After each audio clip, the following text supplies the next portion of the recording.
This is Brendan and Bernie from Dead Alive Games. Hello. We really wanted to do a playthrough video for you guys. It's been requested, and I know a lot of people don't know what this game is, so we're here to show you. Right now we've kind of skipped through some of the setup steps. If you want to know more about that, you can check out our Learn to Play video series, which is on YouTube and linked on our Kickstarter page. And you can always look at the rules, which are on the print to play, which you should be able to find on our website. For now, we have picked our scenario, which is hands-on research. You can kind of see here the terrain layout that's mandatory. It goes in this direction. Yeah, there you go. And this most important piece of terrain here is the research console. And we can look at the other side of the card and see why that's so important. So in this scenario, there are some scientists who have gotten in touch with the citizens of San Lazaro who are still around, and they've offered their help in exchange for some data on the Sims. That's our third-party cyber zombie faction here, our AI, player-controlled sort of half AI enemy. So they want us to knock them out, scan their implants, and then upload them to this computer, which we can do by going adjacent and spending an action point. Again, we won't go into the super details, so you can just kind of see how we play and pick it up from that, or read the rules and check out our Learn to Play videos. The next step is selecting your faction and then your characters within the faction.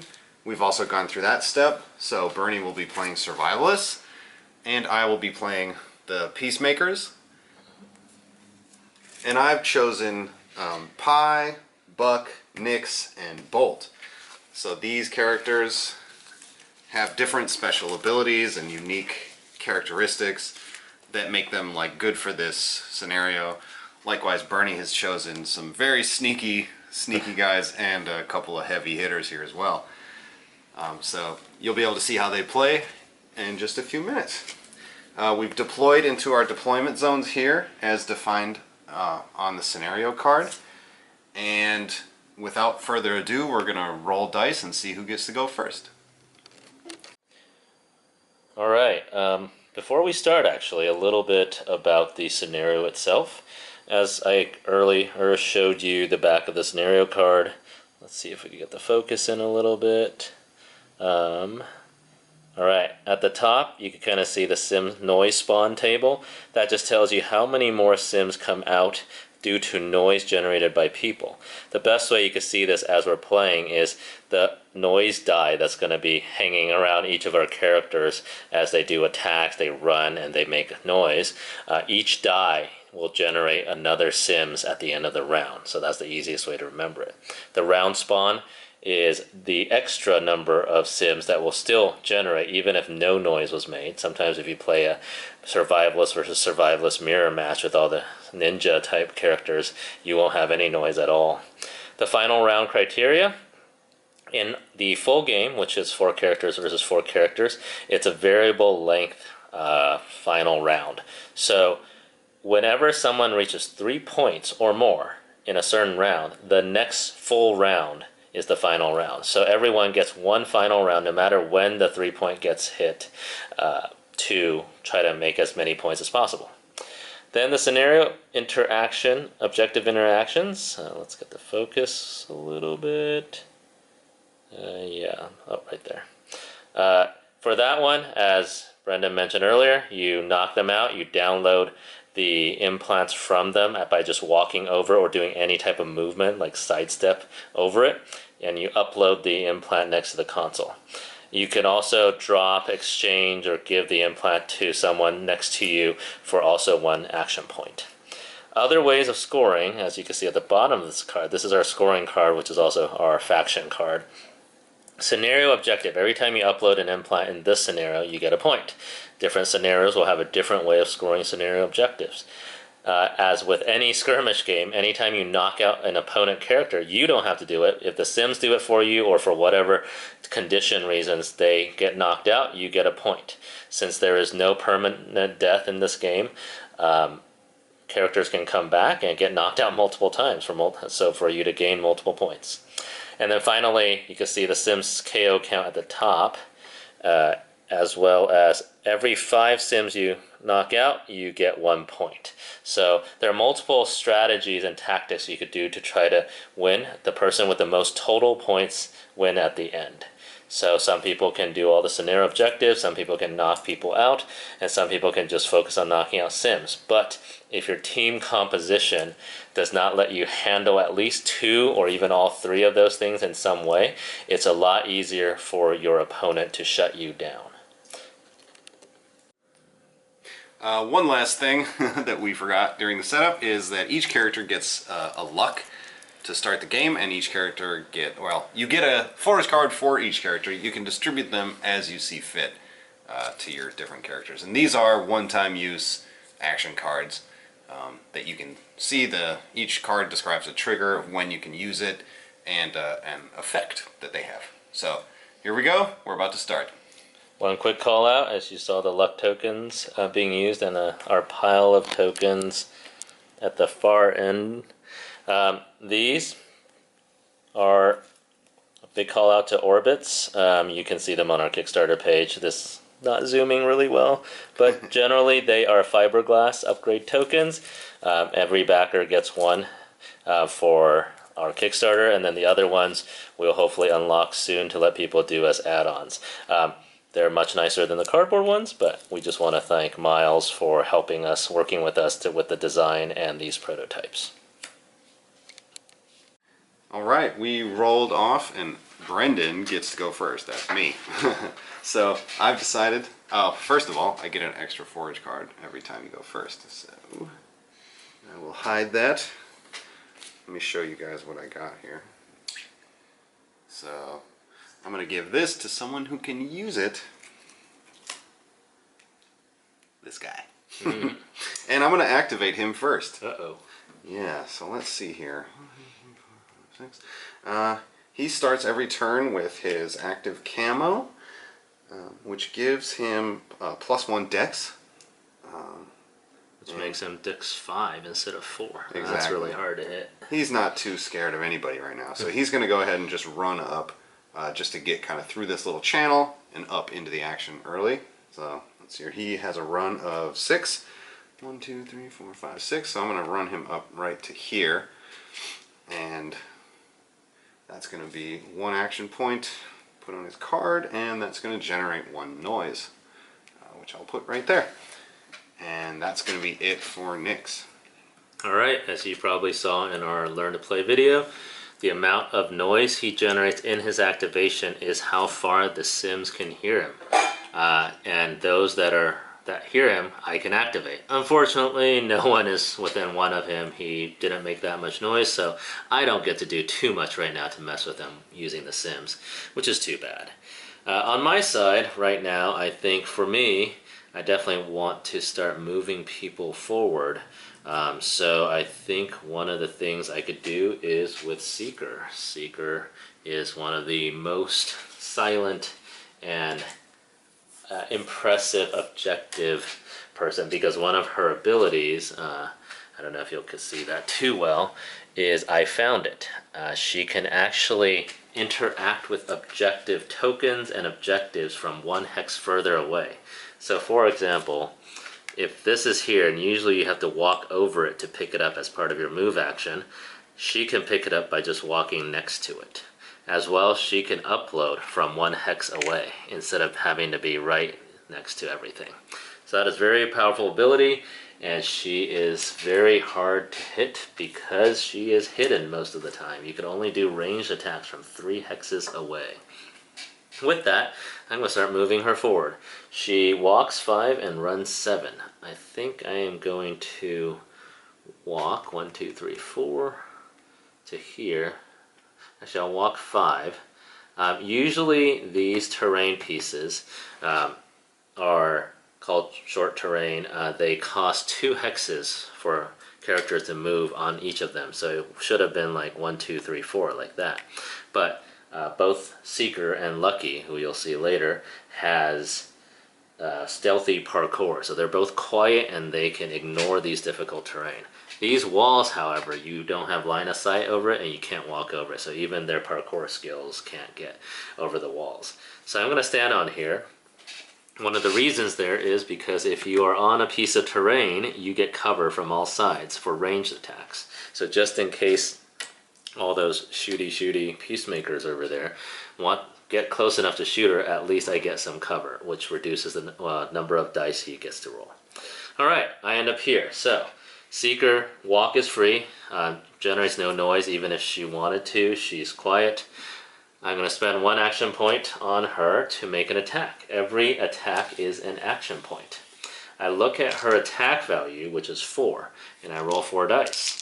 All the Sims, as you probably saw in one of the videos, they are dexterity 3. That means I want each die to hit 3 or higher.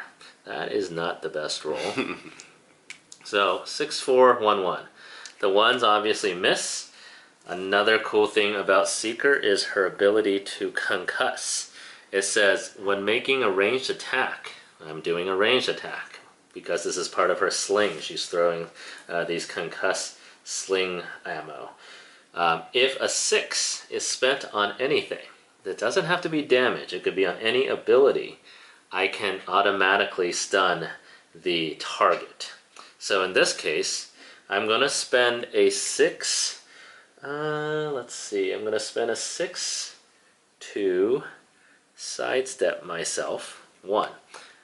This is another thing that when you ever see you say like, oh, sidestep or push or shift, or you may walk 5, it's always up to.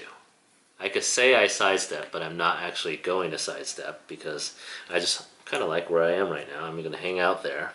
And then I am going to automatically stun number 7 right here with that stun token. Seeker can only do 1 damage max ever, so I can't do the 3 damage I need to KO that Sims, but the other way I could do it is stun them twice. So the 4, unfortunately, my luck value is 5. I cannot trade that in for a luck, so it's kind of wasted. But I am going to make a second attack with an action point. 4 dice again. Now they're stunned, so their dexterity actually drops by 1 and they can't do anything during the round. At the end of the round, all the Sims remove stun, but characters, it remains until you spend an action point. Well, that's much better. 4, 4, 5. In this case, unfortunately, I need a 6 to be able to stun it. Spend that 6 result. Good thing I had that 1 luck at the beginning, so I am going to change this 5 into a 6. A 6 is spent, but for what? One of Seeker's abilities is to place a snare within 3 hexes. We don't have that out right now, but we'll kind of update it when it's Brendan's turn. I'll go get it. But it cost her 3 hits. 3 hits to place a snare. Therefore, I am going to place one probably in the middle here, so we'll add that in a bit. 3 got spent. The Sims get stunned again. A stunned Sims that's stunned is knocked out. So I will take that Sims and put it elsewhere and represent her on the ground with this objective token. With that, Seeker did quite a bit, and I'm pretty happy. I have 6 more action points left that I'm going to save for the rest of the team. Alright, we put the trap down. Poof! So that's cute teddy bear next to a trap. So I'm going to activate Pi. Pi has a few really cool things she can do. She can shift. Whoa, she's kind of a FBI hacker type, and she can kind of mind control these Sims with her cybernetic skills, hacking skills. One of her abilities is that she can shift for 1 AP. She can also infiltrate, which is when she actually mind controls them to walk pretty far and attack a couple times. But one of her coolest abilities is caffeinated, which is basically allows her to use one of those 2 abilities for free every turn. So I'm going to start off by using shift to move Bolt, her friendly character, just 1 hex closer. And then she's going to run. So I'm going to spend 1 AP with her. 1, 2, 3, 4, 5, 6. She's going to run right there, which generates 1 noise. And then she's going to spend, I'm going to spend 1 AP to take a range shot on this guy. She has a handgun with suppressor, which is range 2 to 6. It causes 2 noise when she shoots it, so I'm going to roll her noise over to 3. And then I'm going to roll her attack, which is 4, and plus I get 1 as a sort of passive bonus of being a peacemaker whenever I make a ranged attack. So I'll be rolling 5 dice for this. I hope it looks like this when I'm done. Yeah. Alright. Not so good. So, Dex 3, this is not what I wanted, of course. What I really wanted was to trigger her ability called Firewall. That costs 3 hits. I have 2 hits, but we got luck. So what I'm going to do is I'm going to cash in her luck token and roll one of these to a 3, and then I'm going to just throw this on her base to indicate that Firewall is up. Firewall is a protective barrier, so basically it prevents Sims from crossing this sort of 2-hex line to get closer to her. And she can protect friendlies with this ability too, hopefully, if I do it right. So yeah, Firewall's up. 3 noise. I'm going to make that the end of my activation. And still no Sims close enough. Brendan is a wily Peacemaker player, so it doesn't let me get to play with the Sims yet, but it will happen. Alright, we're back to the Survivalists. I think now I'm going to have Lucky go next. I want to show off some of Lucky's abilities. You could definitely get these from our print and play. If you don't know where that is, just send us an email at our website, www.deadalivegames.com, and we could get that link to you. But you can see Lucky has luck 3+, so any die 3 or higher, whether it hits the opponent or not, gets turned into luck. He can hold 7 luck tokens max, but he has a luck depot where if he spends luck, everyone can spend 2 luck to ignore damage, 3 luck to ignore conditions. He could spend luck to do other stuff, such as ignore cover penalties, ignore the penalties of shooting into an engaged character opponent, spend some luck to gain +1 damage, or spend 5 luck to gain 1 dexterity to bump his dexterity to 6. So these are all, he uses luck as an economy. In this case, I'm actually going to use something that's not super luck related, which is kinetic pulse arrows. Kind of like Seeker, where when she uses a 6, she gets to stun someone. When Lucky gets a 6, he gets to push that person 1 hex away. Alright, Lucky can walk 6, so 1, 2, 3, 4, 5, 6. 2, 3, 4, 5. I think he'll go 6 to here. He is now going to spend an action point to shoot. His range is 5, so he could easily shoot these 2. I think I'm going to shoot number 12. Alright. So I rolled a 2, 3, 4, 6. So 2, 3, 4, 6. A 6 is roll. That's a good thing. So he's actually going to spend the 6 for a sidestep. He only needs 1 hit result to do a sidestep. He's going to try to get closer. He spent the 6, so he's going to push 12. By pushing 12, I just made a movement around a trap. Traps are set off by only enemy figures, so friendlies do not trigger it at all. But when that goes off, this teddy bear goes boom. 2 noise gets generated. That's on my side, so Brendan will get to use that to spawn Sims later. Yeah. And then every single non-friendly model adjacent to that hex gets stunned. So this is kind of seeing how the combo abilities work. At this point, Lucky actually wants to store luck as much as possible. He only needs a 3 or higher, so I'm actually going to get 2 luck from these 2 dice. So now Lucky wants to keep shooting and keep storing luck, so I'm just going to shoot number 12 again. Remember, his dexterity is now 2 instead of 3. Again, I get a 6. I'm actually not going to push him again, and I'm actually going to trade... I'll use one of these as sidestep because I want to keep getting closer. And then I'll trade the other 3 for luck. So he's at 6 luck right now. At this point, I could keep doing it, or I could do something else. I think I am actually going to shoot one more time. The reason is both. I want to sidestep onto this objective to pick it up. Oh, that's a good roll for lucky. All 3s are higher. I only needed 2s. So I'm going to spend one of these to sidestep. Any movement over the objective lets you pick it up. You could only hold 1 at a time.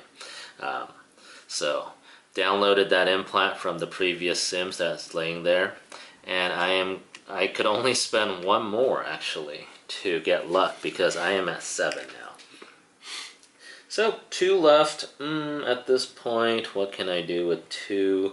Unfortunately, I did not plan that as well as I thought I did, but I got an objective. I got 7 luck, and I only spent 3 action points. So Lucky's pretty happy there, and I'm going to end his activation. At this point, Brendan gets to say, since Lucky doesn't make noise, it's any noise generated in that activation. So the trap counts. There's 2 noise, there are 2 stunned Sims next to it, therefore they can't really move because they're stunned. They'll get to remove it at the end of the round if they're still alive, and we will go back to Brendan's turn on the Peacemakers. Alright, back to the Peacemakers. I'm going to activate Buck, and I'm not going to do much with this activation. I'm just going to move him up 3, which is his walk. He's kind of slow, slow but tanky. And I'm going to buy a forage card with one of my action points here. So, I get to draw a card. Ooh, I like that one. Definitely like that one. Damn it, you guys need to tell me what that one is. And I'm going to cut it short right there. I think he's happy. Back to Bernie. Alright, to the Survivalists. We have 2 characters left on each side to use. So, I'm going to use Gadget next. So Gadget's, he's called a Gadget because he actually pieced together a lot of his abilities. He has this thing called the Remote Intercept Cyber Hacker, Rich. It allows him to hack and do things like shift, repel, and finally this EMP blast, which is he detonates the Rich, and it will just KO all the Sims within 2 hexes of him. I'm going to save that till later when there's a lot more around me. The thing about him that's interesting is everything he uses breaks after 2 uses. So if he's shooting his rifle, it breaks after 2 uses. If he's using any of the cybernetic abilities with Rich, it breaks after 2 uses. And it costs me 1 action point to fix everything back to full. So I'm always trying to figure out what is the most efficient way to use him so that when I fix something, it fixes everything all at once. In this case, he is actually going to use this Shift 2. So you saw Pi has Shift 1, and she used it on Bolt to move her forward. Well, Thug here is really slow, so I'm actually going to, and Thug is the only cybernetic model on the Survivalist team, where everyone else on the board that's not Survivalist is cybernetic. So his Shift will only work on Thug, and it's actually a really good relationship between the 2. Actually, they both work at the same auto shop that Gadget owns. That's why their uniform's actually pretty similar. So, Gadget is going to spend 1 AP to shift Thug in any direction. That just gave him 2 extra moves. He's probably going to do that again, which gets Thug a lot further up, but that means my Rich is broken unless I fix it. I have 1 AP left. I kind of want to save that for Thug to let him go even further forward, so I'm not going to fix it, which might come back and haunt me later, but I will just do a nice slow 1, 2, 3, 4 walk and hang out there and save my 1 AP, giving it back to the Peacemakers. Okay, I'm going to get going with Bolt here. So Bolt's my sniper. She's pretty damaging with her ranged weapon, so that's kind of her specialty. She does start every turn with deep cover, which is basically hidden. It means that nobody can shoot her from range 3 or further away. Or, sorry, they have to be at range 3 or closer in order to hit her, rather. Just like Seeker. Just like Seeker. But as soon as she makes an attack, she loses that. So just like a real sniper. I'm going to pull this off right now because she's going to fire. Why don't you move and fire? Well, I can't. So, sniper shot basically prevents her from attacking after she's moved within the same activation.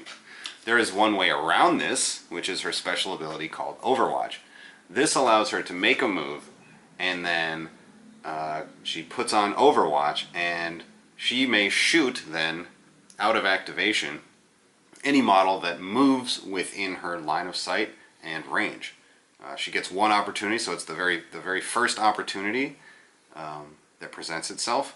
So, sort of a trick I know that I've seen Bernie do is that he will move such that his first move is into a covered hex and make me take a shot that I don't want as much. But that's one way around it. But anyway, I'm gonna shoot from this position right now.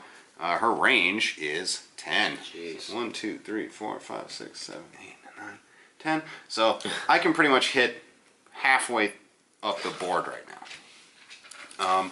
I'm going to start working on number, let's see here. Huh? Oh, sorry.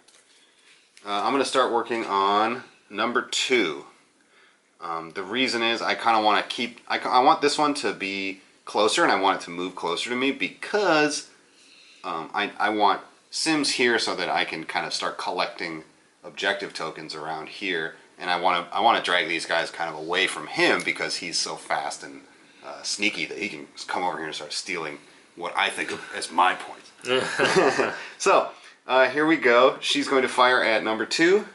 She rolls. She's got 5 attack and then +1 for being a peacemaker. So here goes nothing. Oh my god. Well, I think we've seen my best roll for this. I think it's all downhill from here. She only needs to do 3 damage in one shot to KO. So she's going to take, I guess, her worst 3 dice and KO this model. We'll drop one of these down here. It's going to disappear before anyone gets to it, but that leaves me with just 3 6s. Gosh, what can I do? She's going to spend 2 of them to sidestep. So she's going to move up 1 more hex. And that is not a movement, so she could still shoot after that. That's right. And then I'm going to trade this one in for a luck token. And let's see here. I think I'm not using one of these. I think, and she's super loud, so her rifle does 4 noise when she shoots. So a sort of advanced, well, as you may know already, every one of these die that's at the that's still present at the end of the round will cause a Sims to spawn from one of these spawn points on the board. So if she shoots twice, she's going to draw another Sims because she's going to roll over to 8. So I have a hard decision to make here. If I want to make another shot, I'm definitely drawing 2 onto the board. But if I do that, I might as well make a 3rd shot because it's just going to roll up to 12 and it's still only 2. And if I make 12 noise, I'm going to draw, well, these guys are stunned. Dang it. So the other thing I need to be aware of here is that I am going to draw this one this way, which means I might be putting Nyx at risk if I make more noise. But he's at high dex right now, and he has another ability we didn't look at yet. It's called Active Defense. And Active Defense, not only does not only does it give him adaptive camo at the beginning of the round, but it also heals him for 2 HP at the beginning of the round. So if he happens to take 1 or even 2 damage, he's not super worried about it. So maybe worth the risk. I will be getting some spawns here too, so he's probably going to get hit twice. So it's kind of a gamble, but I think I'm going to go for it. So 1 more shot from the loud lady here. 6 dice, and I'm looking for 3s or better. Well, that's a more reasonable roll. Just enough. Just enough. So I think I'm gonna knock this one out too. Drop another one here. Let's make sure. Yep, I got line of sight right here. Friendlies don't block. Yeah. Yep. So I had line of sight. So cool. That rolls me over to 8 noise. There isn't any real... Well, if I don't want to take the attack, I can just shoot this one. So I'll spend 1 more AP, and I'll take a shot at this one right here. Just enough. Just enough. That'll do. Alright. And now, I have to remember, I'm going to mark down that I knocked out 3 sims right here. So I am getting close to a point. And that, I have 1 left. Let's see here. 12 noise. Move. 12 noise, that's right. But I'm not going to attract any new friends, so I'm going to just take the opportunity to move her up a couple more hexes. Now she's threatening the center of the board, which is exactly where I want her to be. So that's going to be it for her. Let's see here. Now, you can bid on initiative with leftover action points. If our score is tied. If our score is tied. It's looking like it's going to be tied, because there's basically no way either one of us, well, I'm done, and there's no way he's probably going to be able to score a point. So, being that I chose to go first, with a tie, the choice is going to go to him unless he spends his last action point. So, I'm going to go ahead and save this one on the off chance that he spends it, and I get to decide. You know, it's either I'm forcing him to not spend it, or to forego a forage card, or something like that. So, that's it. Back to the last activation, Thug. So Brendan kept 1. That means if I spent it, he gets to decide who goes first. If he goes first, those 2 sims might not be there anymore for me to get, and he gets first shot on a lot of my people. So I think I want to keep that in control. So instead of letting Thug run up, I'm just going to have Thug walk 1, 2, 3. And I will keep this to tie him. Therefore, I get to decide who goes first the next round. With that, that's everyone's activation. At the end of the round, these that are not picked up by someone disappear. That's symbolizing those sims that you knocked out kind of crawled away without you knowing. And then so no noise made by Thug. Now all the stem goes away. On sims only, characters, it stays. Actually, at this point, we will spawn first before we remove all the abilities at the end of the round. So as you saw in the video for spawning, we always start with noise spawn first. Look for the loudest model on the board, which is Bolt at 12. Each die generates 1, so I get to do 2. 1 at a time though. What is the closest one? She actually is 1, 2, 3, 4, 1, 2, 3, 4. She's the same distance away, so I can choose either spawn point 1 or 6. In this case, I can't reach Bolt, but I could reach Pi or I could reach Nyx. But if I do Pi, they start there. Pi has firewall out, so this person would get stuck. There is a neat trick, which is once you have 1 occupied, she can't move. Actually, she could move here. She could move there, yeah. Which is, yeah, the trick won't work in this case. If it comes up again, I'll talk about it. So let's attack Nyx from this side then. So first one comes out, it goes 1, 2. That's not in the firewall yet. I get to roll 2 dice. It's always 2 dice. I need to hit Nyx's dex. Whoa. Whoa, that's a complete whiff. And then I will remove 1 of these noise dice from Bolt. Second one comes out. She can come there. Oh, hey, 1 damage. But he's going to heal 2 anyways. So that is both Bolt's noise. Then we look for the next loudest. It's Pi. Another 1, but Pi, I have to go here. I can't get closer to Pi, so it just stays there. It is done. Next loudest is the trap, so Brendan gets to place that one. Yay! Which, unfortunately, Lucky's in the way. He is. Where do I want to go? I'm going to put that one here. So, spawning here, and then I'm going to move it twice to get end closer to him. And then I will roll 2 dice, hoping to hit. Oh, jeez. Oh, that was lucky. So he's Dex 5, so both of those hit for 1 damage each. So the Survivalists, like the Peacemakers, have a team ability called Danger Sense. That means each character has pretty much 3 hit points that they can use against Sims damage. So I'm just going to mark 2 damage on that. So there's no real damage taken on the character yet. And I have 1 Danger Sense left on Lucky, but everyone else has 3. Alright, so this one goes away, and the final one is Nyx. Nyx is 1, 2, 3 from that one, 1, 2, 3 from that one. This is actually where I could show you how you could penetrate the firewall. Number 5 is on the spawn point. I'm going to choose this spawn point. So, in the rules, if the spawn point is occupied, the opponent can choose any one of the 6 hexes adjacent to it to spawn. So if I spawn here, I am definitely inside the firewall. Once you're inside the firewall, you're free to move.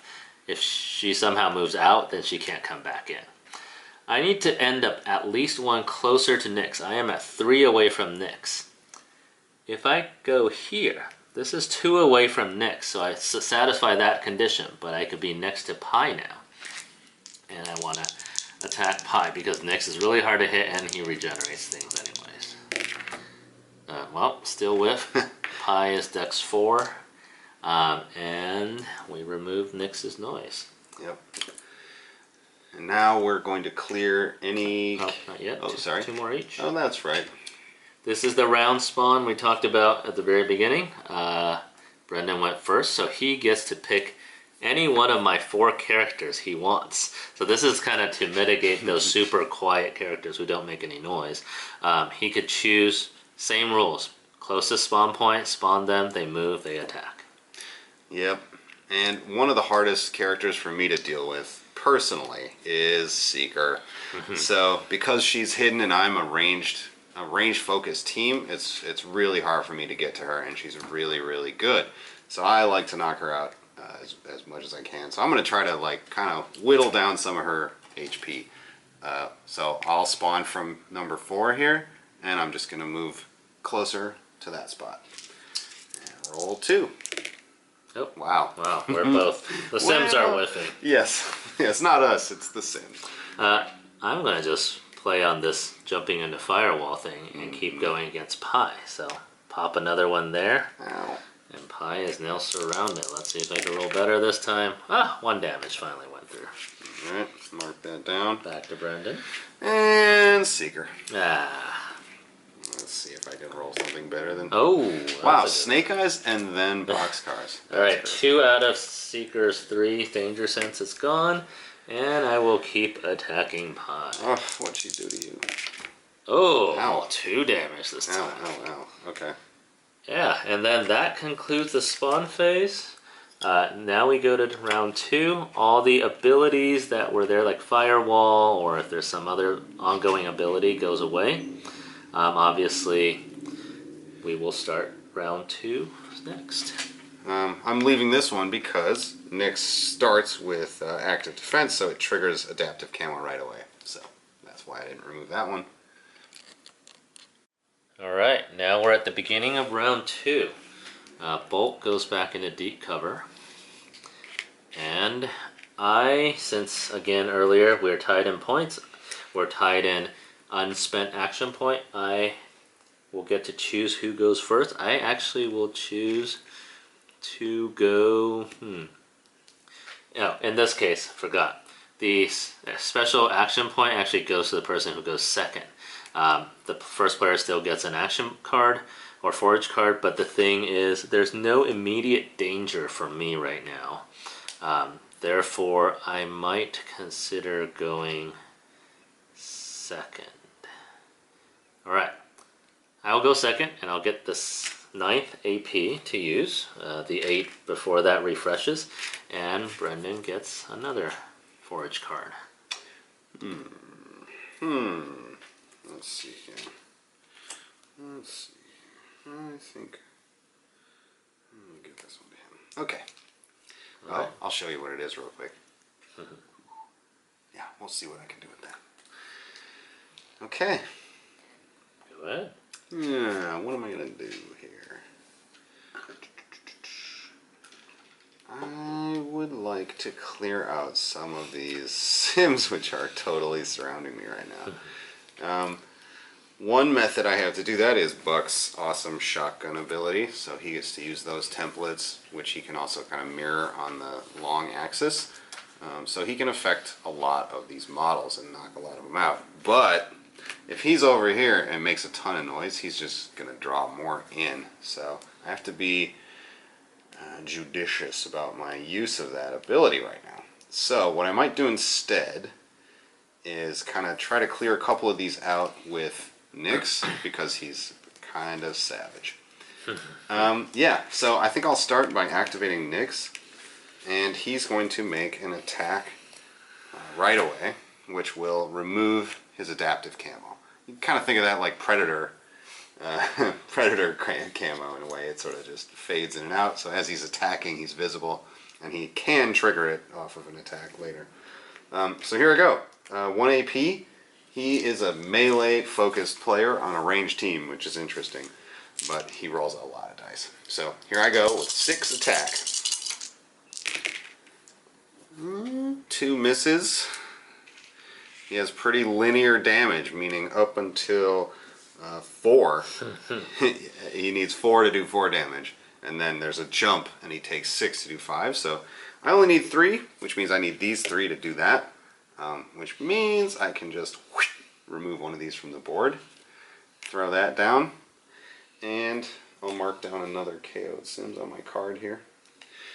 That was so much fun. I'm going to take a look for this 6. There's that. And then I'll spend another action to attack this one here. So here we go again. 6 dice. Oh, just got it. Yep, so there goes another one. And that rolls me over to 5 Sims KO'd, so I'm on the board now with 1 point. And 2 noise. 2 noise, yeah. Let's see here. So what I was hoping for was to be able to trigger my adaptive camo again off of one of those attacks, and then I could rush the middle with some of these objectives. But that didn't really work out, and this dude's terrifying. So I don't really want to rush the middle right now without some kind of more defensive abilities. So what he's going to do is just do a walk action. 1, 2, 3. And he's going to snatch one of these up on his way. Actually, he's going to leave that one. He'll go 1, 2, 3, 4, since his walk is 4. And he'll collect this on his way past, and then he's going to call it the end of his activation. That's it. And with 2 noise again, in perfect positioning, he avoids any Sims activating. Alright, so back to Survivalists. Remember that EMP bomb thing with Rich that Gadget could use? It does mean Gadget can no longer use any cybernetic ability at the end, but you could see right now if he runs 1, 2, 3, 4, 5, 6, right there, costing 1 action. He can detonate and everything within 2 hexes, so only this laptop person will not get hit. He can get rid of all of them, 4 of them at least. It does generate 5 noise. 1 for the run and 5 for the EMP. 6 noise. It costs 2 action points. Since my Rich was broken earlier, I don't need to fix it right now. Yep. He can't fix it until he finishes this scenario and goes back to the auto shop. Right. So boom. These 4 are gone. Oh my goodness. 1, 2, 3. This is probably one of the only area of effect things that don't require rolling. That's why it's once per round. It causes a lot of noise and pretty much means he can no longer use his abilities. At this point, I think I'm pretty happy with that, so I would consider that done. Alright. It does generate 6 noise though. Let's see. Well, definitely this one. Yeah. And I want to keep wailing on Seeker, so he's just going to move to that hex. It does cover one of my objectives. So Yeah, so pick it up. it's a little bit annoying in that regard. He still has plenty around here to pick up, but it's something. And then an attack on Seeker. Wow. Yeah. Snake Eyes again. Yep. I gotta get some new dice. Okay. All right. At this point, we go back to Peacemakers. All right. I gotta get my girl Pie out of trouble here. So I'm gonna activate Buck, and we're gonna see if I can do something amazing. He's gonna walk, and we'll just turn him. There's no facing in this game, but sometimes it's fun. So he's gonna use Shotgun and try to clear these three out. It's an AoE, which means I'm gonna roll 3 dice. That's 1 for each potential target. And it costs 2 AP, sadly. And it makes 3 noise. So I'm going to go ahead and roll these 3 dice. And I'm hoping for 3s or better. Okay. I don't have enough luck to do anything with that 1. But I do get to clear 2 out. So I think I'm going to go for these 2 right here. We're out of objective tokens. Uh-oh. Use a KO one for now. Yeah. So we'll throw a KO token there. So these 2 are ready to go. I'm going to mark down 2 more Sims KOs. Oh, I forgot. I actually got rid of 4. Oh, which yeah. gives me 1 point. Yep. Both on the board with Sims knockouts. Let's see here. Now I've made 3 noise, so I'm going to move 2 of these guys towards me, which is annoying. Which means Pi could be in more danger, because a legal move would be to put this one here and attack her. Likewise, this one will undoubtedly attack her. So I think my best move is to just make a normal ranged attack. So I'm going to roll this to 6, and he's going to shoot with his handgun. His attack is 5. And then he gets to roll +1 because Peacemaker. So here goes 6 dice, shooting at the laptop guy here. Ugh, not so good. Yeah. So, let's see here. I need 5 hits to knock it out. That's not going to happen. I could stun it for 3 hits. So, I have 2. So if I spend a luck, I can roll this to a 3, and I will stun that Sims. Now I have to think, do I want to shoot that one again? I've already spent 3 AP. I have 3 left. Doesn't feel like a lot right now.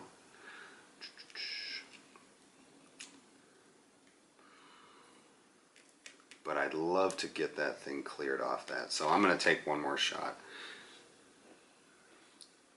And it won't move. So actually, maybe...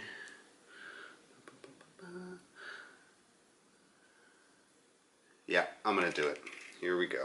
Last AP with Buck. Throwing 6 dice. Oh, my God. Not good. Okay, so that was bad. I can't actually do anything, so I'm going to have to just trade these in for luck and hope that Pi can survive a couple more hits and without going down.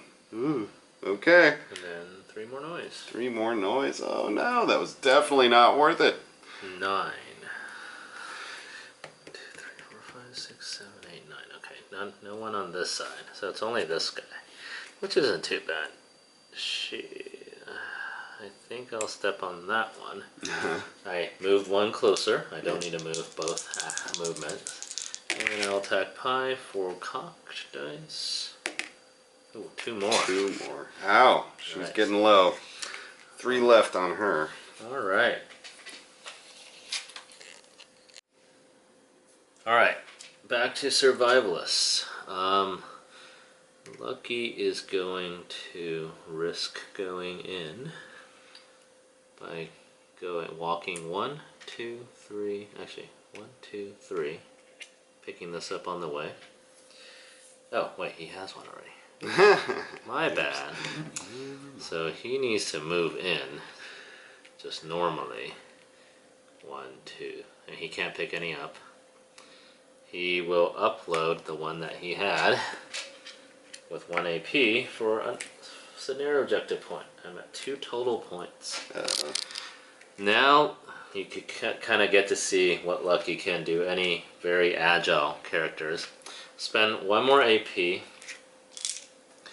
He can only shoot Nyx because everyone else is really far, or right now the laptop guy is attacking Seeker. So if I try to shoot him, it's shooting into an engagement. I would lose 2 out of my 4 dice, which is not worth it. So Lucky is going to shoot Nyx, especially since Nyx did not turn on his camo. He's technically only a 4. All I needed was 1, even though that was a really bad roll. I need 1 to sidestep. Sidestep is a type of movement, even though it's not a move action, so that lets me pick up another one. Now I will spend a 3rd action point to upload this one. I am at 3 points, which is the round limit. That means the next round, which is round 3, full round, it will be the final round. Survivalist usually has to go fast and finish fast because once the Peacemakers start moving forward and have coverage over everyone, that's when my characters get KO'd left and right. So that is what Lucky will do, and he does, he is in range of Bolt now. And now I am actually going to spend 5 of my 7 luck to use Lucky's Depot to gain +1 dex to go to 6 dexterity, because he's probably going to take the brunt of the shots, or at least discourage Bolt from shooting at him. Definitely. He made no noise, so we will go back to Peacemakers. Okay, so now I'm in a precarious position here. Pie's a little bit hurt, and I haven't done any really good rolls here, so what I need to do is think about how can I protect Pie and get into a position where I can score some points, because now suddenly the pressure's on. Bernie's at 3 points. My plan is to move Bolt up into a more threatening place and then do Overwatch so that he's more afraid to move somebody in. So I'm going to go 1, 2, 3, 4. It's a little close. Let's see here. 1, 2, 3, 4. I'm going to put her in cover. I'm a little bit afraid of his rifle, so I'm going to do that, and then I'm going to put on Overwatch. So I'll just throw another one of these on to indicate she's got 2 abilities active right now. Cost 1. And it does cost 1. So she is ready to fire. Alright. And that's the end of her activation. So usually I like to count. Oh, no noise. No Sims activation. 1, 2, 3, 4, 5, 6, 7, 8, 9, 10. Pretty much everyone is in Overwatch. That means if anyone moves, it's in her range, and she, at the first move, she could decide if she wants to shoot.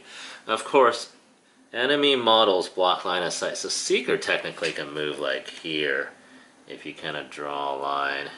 When Seeker hits here, Bolt can shoot her, but Seeker can kind of do there. Seeker, when she's around here, 1, 2, 3, 4, 5, 6, 7, 8, 9, 10. So yeah, Seeker's kind of stuck.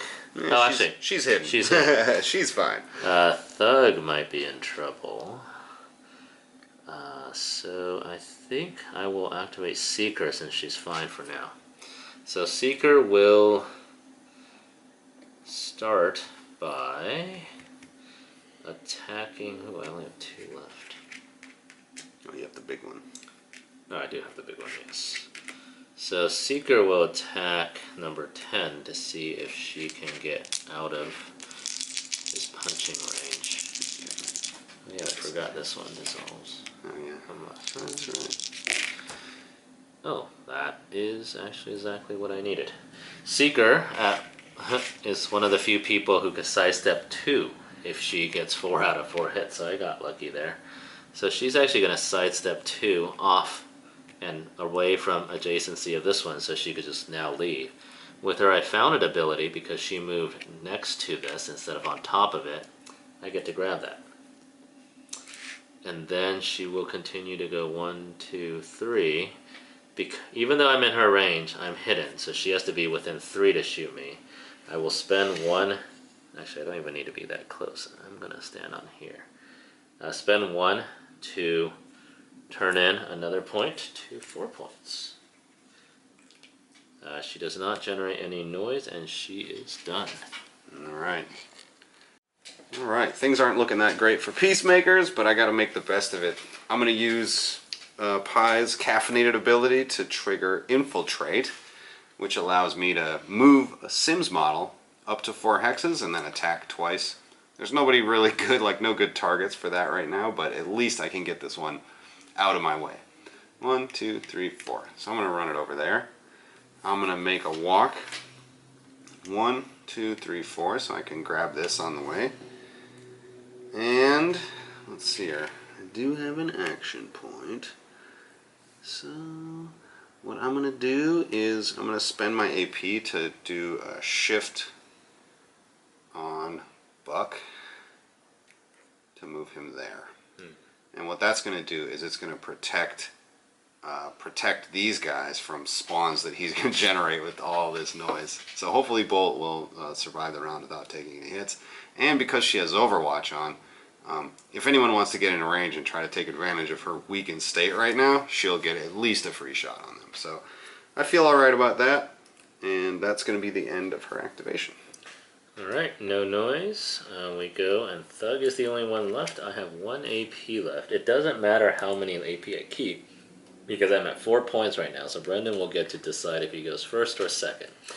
That is a very intentional decision of our deciding thing, because it definitely is a handicap system that lets the person behind have a chance to come back, especially in the final round. So I might as well use this. 1, 2, 3, 4, 5. One thing I could do is the moment Thug moves, he's gonna get shot, or Bolt gets to decide if she wants to do it. I can go run 1, 2, 3, 4, 5, grab it and come here. The reason I do that is to at least protect Lucky, so if Nyx comes later, he has to either deal with Thug or deal with Seeker and Lucky, but then Thug gets to hit him back. So it's kind of a good trade. I will do that. I will run, cause 1 noise. 1, 2, 3, 4, 5. I don't have an AP to upload, so I'm just preventing it from disappearing. And that is the end of Thug. I think I have to take advantage. Alright, right there. So I will pop my Overwatch, and I will roll an attack against Thug as he moves through the board. He would have been right here when she shot it. Alright, here goes. He's really easy to hit. Yeah, he's Dex too, so I only missed with 1 of my dice. And I could actually spend a little bit of luck and make it all 6 hits. I think I'm going to go ahead and do that, which causes 5 damage. Ow. He has 16 hit points, but that is still a lot. Yeah. So then he finishes a move and ends up there. Of course, I'm not immune to the noise, so I do create 4 noise for that. Alright. That is the end of round 2.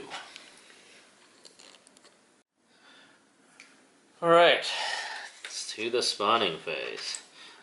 The stun doesn't go away till the end, so we'll leave it there. 2 will come for Buck. I remove these, since we know it's 2. I think if I spawn here, I can move to this part, and then attack Bolt, even though it does satisfy getting closer to Buck. Ow, 2 damage to Bolt. And this next one, I can spawn here and do the same thing against Pi. 1 damage. She's down to 2. Alright. Then, the next loudest is Gadget. Okay, let's see here. Well, there's only one option, and it's here. So I'm going to go ahead and move that one there. Get this out of the way, and I'll roll 2. Oh. Yikes, 2 hits. Danger sense. Good. Alright.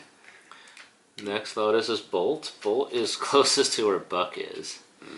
So it's kind of a stuck thing. Doesn't really matter which way. So I'll come out here and attack Buck since I can't really get closer to Bolt. So, 2 down to 1 because of his body armor. That's right. He always takes a minimum of 1, but he is very easy to hit. Nyx is next. Indeed. This is the closest, so he's just going to come here. 1 damage. Which he'll heal. And Thug. Alright, Thug. My only option is this one because it's closer than either of those two, so I'll just put that guy there. Okay. We each get 2 more. Okay. You went first. Well, let's see here. I'm going to choose Gadget since he's unlucky enough to be close to a spawn point. And I'll do that. Roll. That's 1. More damage. Danger sense completely gone. Let's see if I can finish off Pie. Pie is closer to which one? Pie is closer to that one. Okay, so 1, 2. Uh-oh. Just 1. One more. My God, One more she's left. nearly dead. Alright. Maybe my last one can finish her off. Okay, what can I do here? Not much. Oh yeah, Seeker. Boom. There we go. So 2, 1. Danger sense gone. Okay. Alright, Pie. Let's see if I can finish you off. Oh my God. That Finally, I got barely with 1 left. Oh my gosh. Okay. And that is all the spawn phase. We go to final round 3. Stuns go away. Lucky's ability of Dex 6 goes away. And let's see here. Nyx is going to heal up because he gets his adaptive camo back. Active defense. And then Bolt is quiet. Hidden. So that's that. alright. Okay, so I need to do something to earn some points here. My best bet is to probably throw Nyx into the mix here and try to get some cuts in. So I get the extra AP. exactly, and I grab a card. Alright. What could it be? I'm gonna give this one to Nyx. He's got quite a collection here. I have to remember to use these cards during this activation. So I will start by walking. 1, 2, 3. Okay, you walked away. I did. So I get a attack of opportunity from this fine young Sims here. Yeah, so for those of you who know like Dungeons and Dragons, pretty much anytime you walk away without sidestepping, you get attacked. Other things are doing a ranged attack next to an enemy, picking up or doing anything objective related next to an enemy. So I get that free kick, 1 damage. 1 damage. Alright. Okay. So now, refresh my action points here. And I'm going to make a melee attack on Thug. Alright. So that's going to be 6 dice. Hitting Dex 2, and of course that removes my adaptive camo. Oh. Okay, so everything but this one hits. It's definitely worth my time to spend the luck and turn that into 2. So that's going to be 5 damage. Ow. 6 left. 6 left, okay.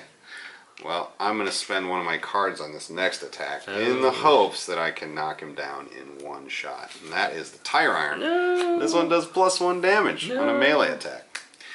So here we go, 2nd AP. Of course, I need to be tracking my noise here, so that's 2. Here goes nothing. No ones. Ah, there's a 1. Oh, but you have luck. I do have a luck. So here we go. Shoot. I'm going to spend it, and that's going to knock. Oh, that's 6 AP. Ouch. Yeah. So, what happens with knockout? When a character gets knocked out, it actually just stays there. What happens is when Thug activates this turn, if they were knocked out, they could still activate, but they can only spend 1 AP max instead of 4. So by him doing that Alpha Strike, he's able to completely stop Thug from being able to retaliate or do much of anything. Thug also drops anything he's carrying, not forage cards, but objectives, into one of the hexes around, and I think I can't drop it on Lucky. That's too bad. I have to spend an action to do this. So I'm just going to drop it here in hopes that Lucky can pick it up. Yeah. So and you get a point. The other nice thing, yeah, I get to mark a point over here in my KO characters, so at least I have 2 points. You have an objective. And I have an objective, which means I can upload it with one of these and score myself another point. Now the question I want to ask, I have a special sort of critical ability similar to Seeker, which allows me, if I roll a 6 and spend it on an attack, specifically damage in this case, then I get to do a sidestep. And I'm debating whether or not I want to use that ability. I don't see too much reason to do it right now, but I think I'm going to, because when you're shooting into engagement, you get a sort of a negative, so it might help me later if he ends up activating Thug. It might help if I'm not engaging him for me to get a better shot and knock him out again. So we'll see. We'll see if that makes any points for me. So, and then I'm going to spend that 3rd AP, and I'm going to upload this, get a point. Nice. Yeah. 3 versus 4. Yep, that's enough for me. Alright, so he took out one of my beaters, who's usually the one clearing out the Sims for me to pick things up. At this point, I think I might have to go with Gadget first. So Gadget currently is engaged by these two, so firing his rifle is probably not the best idea. Does he want to risk it? I think it might be worth him moving 1 away, taking 2 attacks of opportunity. Alrighty, get my dice out of here, and I'll roll 2. 1 damage, real damage. And I'll roll another one. Oh, 2, ouch. 2 more, ow. Alright, he is going to shoot backwards at the 2 who just attacked him. He rolls 5 dice on number 9. Oh my goodness. Okay. He only needs 3 to get rid of it. And then he will store the other 2 for luck. He will shoot, let's see, 5 goes down to 2 for that one. Actually, he'll shoot that one. Another AP. Wow, okay. Another 3 and 1 luck here. So that's a good way to get rid of 2 of them. His gun breaks because he used it twice. So he's actually 1, 2, 3, 4. Not going to fix it. Or let's see, I might just leave it broken.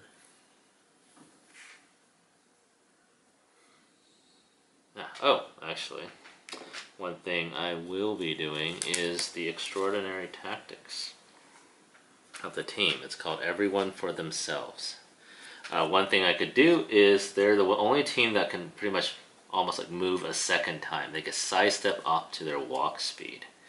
So Gadget is actually going to trigger it. Everyone friendly who is within 6 hexes gets the benefit from that, except Thug, who's KO'd. So Gadget's probably going to do this first. 1, 2, 3. Ah, damn it. 4. I think I should do Lucky first then. Yeah. So 1, 2, 3. This is going to be a puzzle. Grab that. Gadget's going to go 1, 2, 3, 4. Grab that. And Seeker can sidestep so she doesn't take an attack of opportunity. 1, 2. She could grab from 1 away. 3. Since she could upload from 1 away. That's generally these extraordinary tactic abilities allow you to score at least 1 extra point, and you'll get to see the firing line one hopefully soon. And again, Gadget will spend 1 more action point to upload 1 for another point. And he is done. He generates 8 noise for the 2 shots, which does mean some trouble. Indeed. Well. Whoa, okay. 2. This might have helped Brendan a lot. I would love to get rid of these guys. So this is one thing that's really cool about the game is I did that so I could. Everyone has one to pick up. Everyone now is ready to upload. That's 3 more points for me using my extraordinary tactics, which is awesome. But it cost 8 noise. He's in a pickle here that he had to spend a lot of action points to clear himself out. But 1, 2, 3, 4, 5, 6, 7, 8. Pretty much 1, 2, 3, 4, 5, 6, 7, 8. Except for this lone guy who Pi sent to run off. Everyone else on the board, Brendan now gets to control in any order he wants to move up to 2 towards Gadget, which might completely solve his problem that he has right now. Indeed. So these are the consequences of this game that you have to balance between noise and you scoring point. I feel like it's probably worth it because I could get 3 more points. We'll find out if that is worth it. So go ahead. Alright, well here goes nothing. Let's start with this one. It's going to go 2. Line them up for Buck. Yeah. So yeah, this one will go here. Mm-hmm. If you do this one, you could get 1, 2, 3, 4. Yeah. You could get more people there. Oh yeah, you could do quite a bit. 1, 2. Does get to attack. Yeah, that's the problem, but Bolt's okay. She should be fine for the rest of the game. Let's see. 1, 2, actually. I'm going to throw that one there.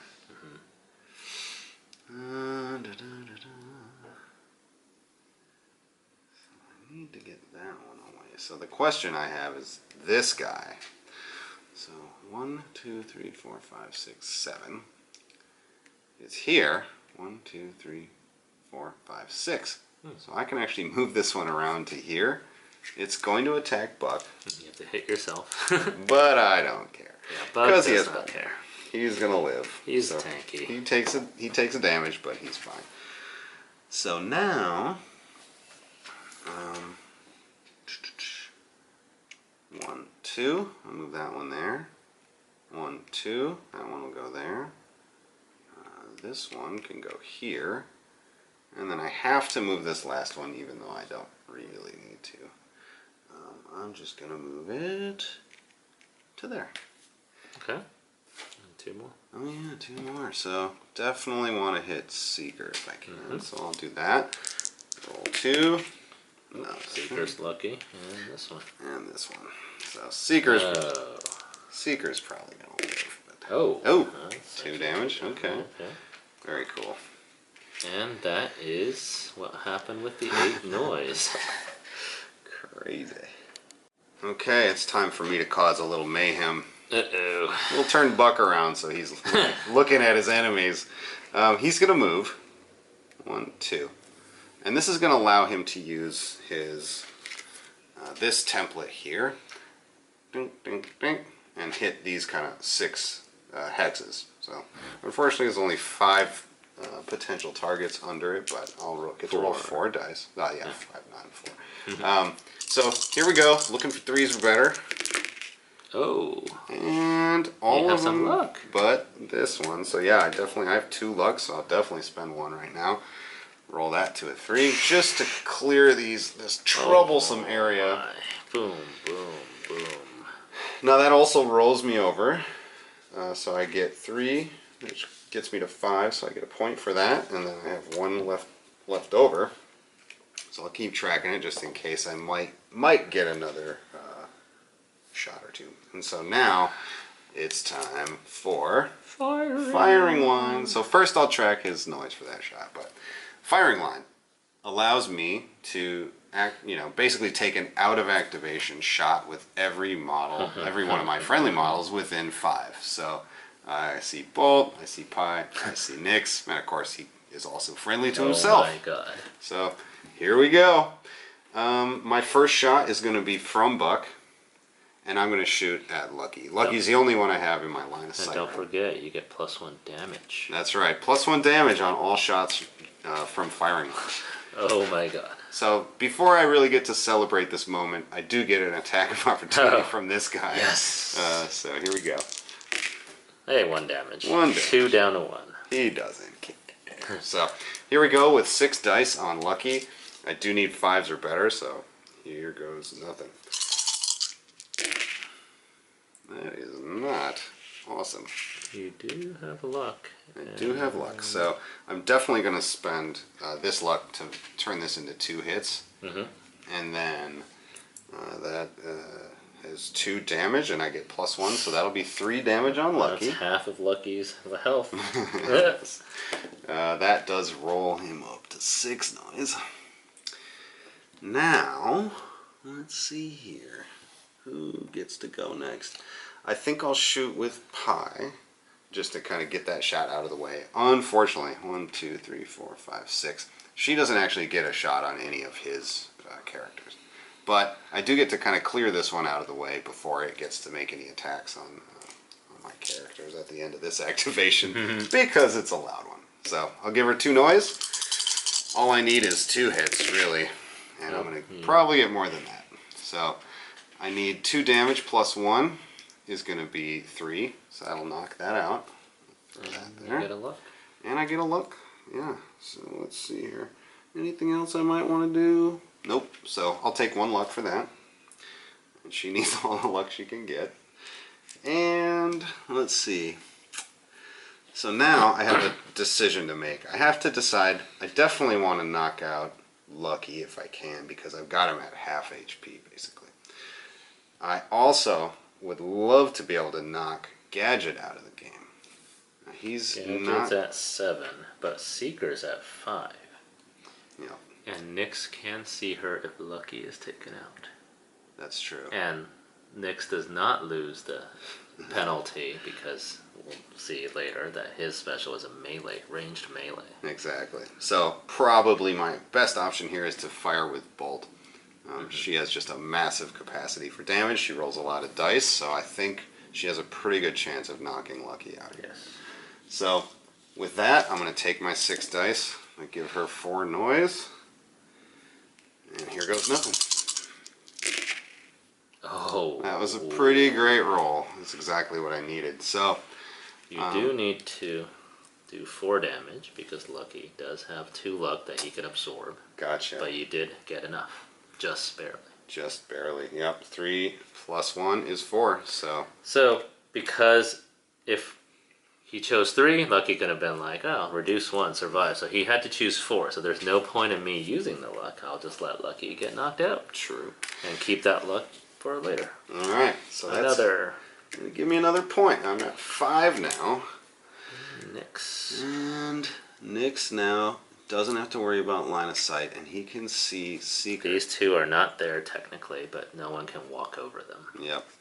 And Seeker, you said, is how many hit points is 5. she? 5. So it's possible. You need 4 damage. You need 4 damage. +1. Yeah. So I think it's my best bet. I have a better chance of knocking her out than Gadget right now. Gadget's also already gone. So he's less of a threat as far as scoring potential goes. So, with that in mind... You would happen to have another tire iron. I wish. I've got a lot of stuff here, but... It is a melee. Yep. Oh yeah, let's talk about that. He's like, wait, he's only melee.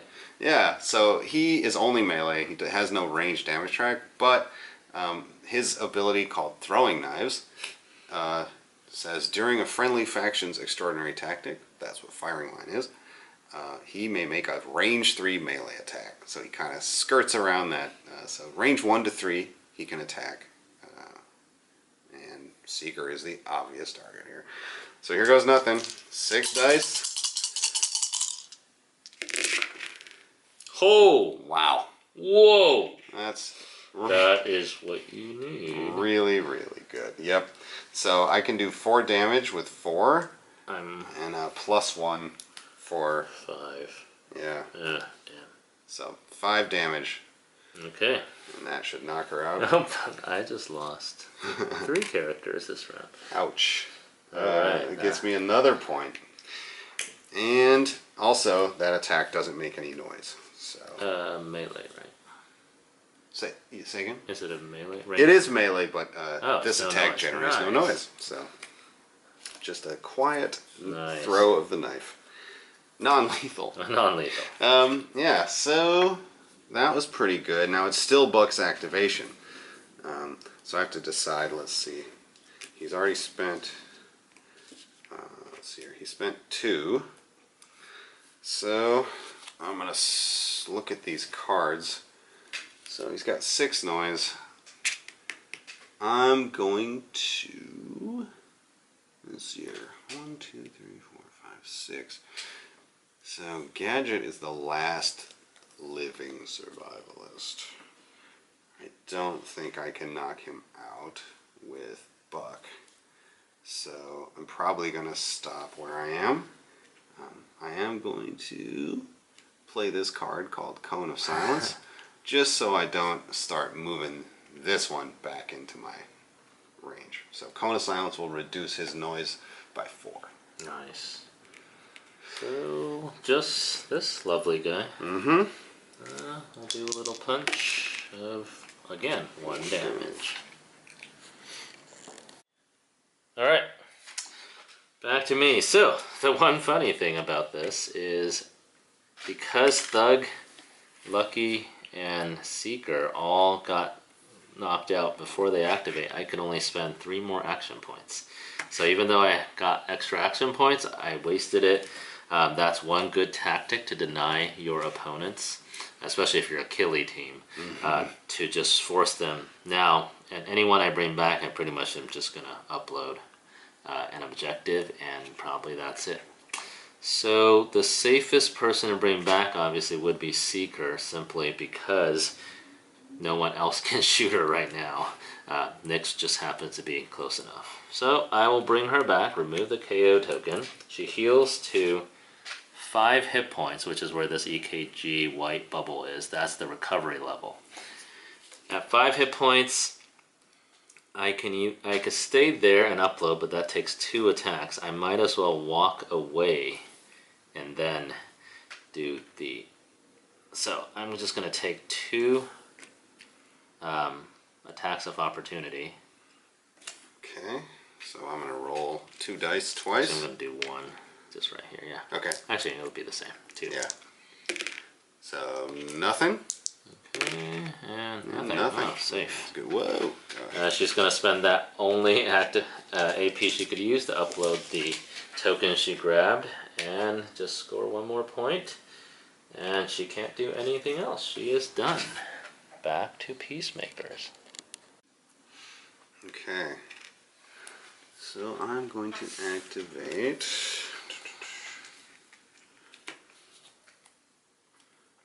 I'm going to activate Pi.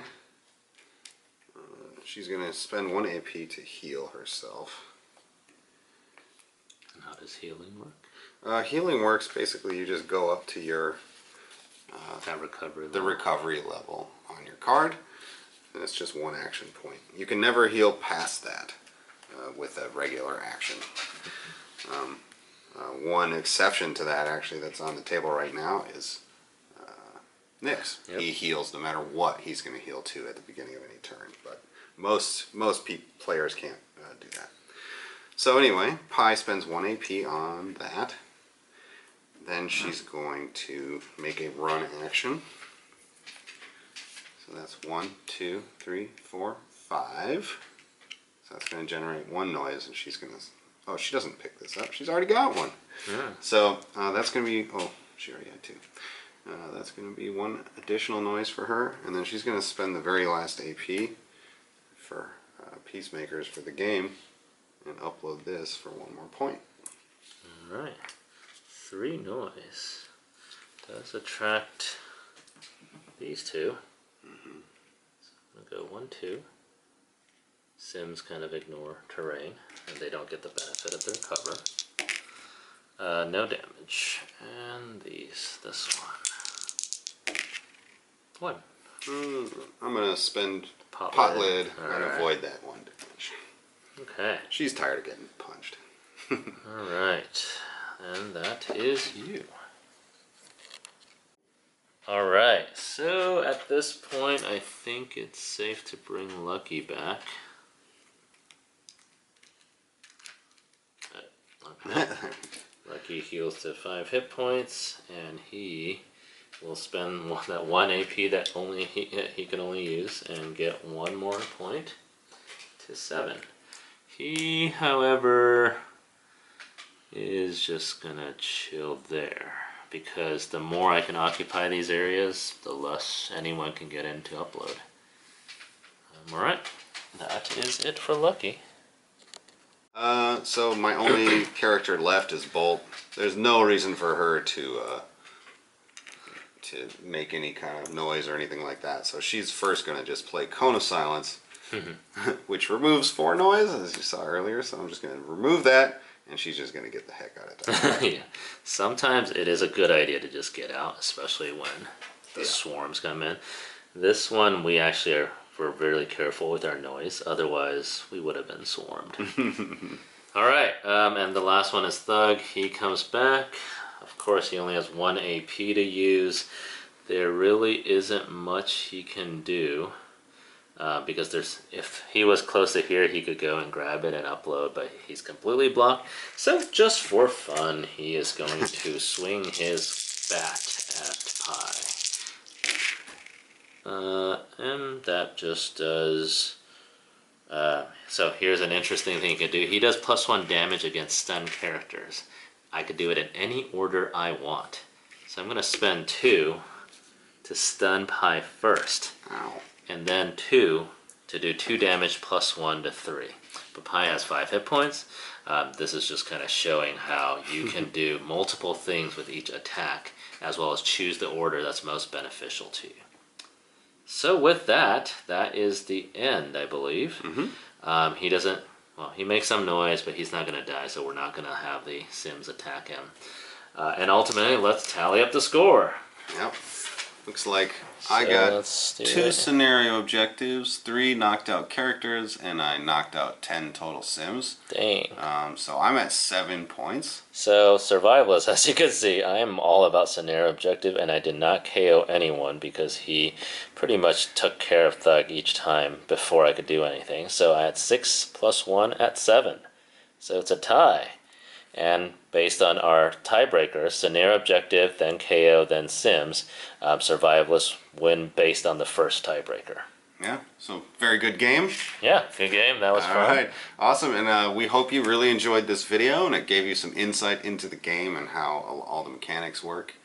And yeah, we'll come back with another scenario next time, and probably a few shorter ones that just explain certain choices we make in detail, so you can kind of see the tactical depth of the game, even though each rule itself is pretty straightforward. all right, see you next time. Bye.